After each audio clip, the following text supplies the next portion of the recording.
Hello guys, नवीन ब्लॉगमध्ये तुमचं स्वागत आहे. मी अभिषेक आणि मी नेहमीप्रमाणे रेडी झालो. निघालो दुकानात जायला. दुकानात आलो, दुकान उघडलं, थोडी आवराआरव केली, थोडी साफसफाई केली आणि मग आली आपली आत्या. आज पण माझ्यासाठी काही टिफिन घेऊन नाही आली. मग माझा ब्रेकफास्ट राहिला आणि मग आत्याने देवपूजा केली. देवपूजा जशी झाली तसे मग माल आला, मग थोडं पाणी आलं, कोल्ड्रिंक्स आलं. मग तो माल मी लावला आणि त्याचसोबत आले हे छोटा चेतन बघा, अभ्यास करायच्या वयात एनर्जी ड्रिंक पितात. कॅम्पा कसं होणार आपल्या भारताचं काय माहिती.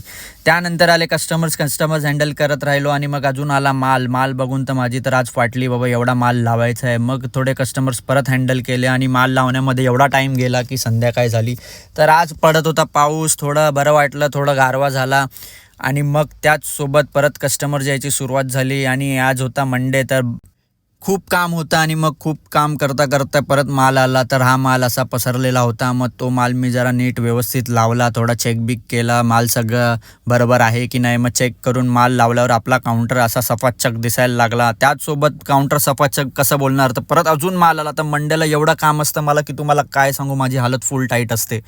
आणि मग हा माल चेक करून मी व्यवस्थित परत लावला आणि काउंटर साफ केला. आणि मग आले आमचे बॉबी आणि त्याचसोबत आपल्याबरोबर इथे आले आहेत लोकल शाहीद आणि आज छोटा चेतन. त्याचसोबत थोडे कस्टमर्स होते, मग कस्टमर्स हँडल करत राहिलो आणि तशीच आपली आजची संध्याकाळ गेली. आणि मग त्याचसोबत नाकामोमला आले बॉबीचे काही मित्र, आय एम सॉरी, माझे थोडे फॅन्स आले होते आणि त्यांनी मला ग्रीट केलं आणि मला सांगितलं तुझे व्हिडिओज खूप छान असतात, आम्ही सगळे तुझे व्हिडिओज बघतो. आणि मग आज होता बॉबीचा बड्डे. तर बॉबीच्या बड्डेसाठी एवढी गर्दी इथे जमली होती की तुम्हाला काय सांगू. हे दुकान कमी आणि मच्छी मार्केट जास्त वाटत होतं. आणि मग आम्ही केला बॉबीचा बड्डे सेलिब्रेट इथे. तर आपल्या दुकानात आज सगळ्या स्टार्सची लढी लागली होती आणि त्याचसोबत आले मागून कमलेश भाई की खूप टाइम नंतर आपल्या ब्लॉग मध्ये. तर आम्ही केला बॉबीचा बड्डे सेलिब्रेट आणि मग इथे वाइंड अप करायला हा आपली मदत करायला लागला छोटा चेतन. आणि आजचा दिवस इथेच संपतो. तुम्हाला हा ब्लॉग कसा वाटला मला नक्की सांगा आणि आमच्या चॅनलला सबस्क्राईब करा.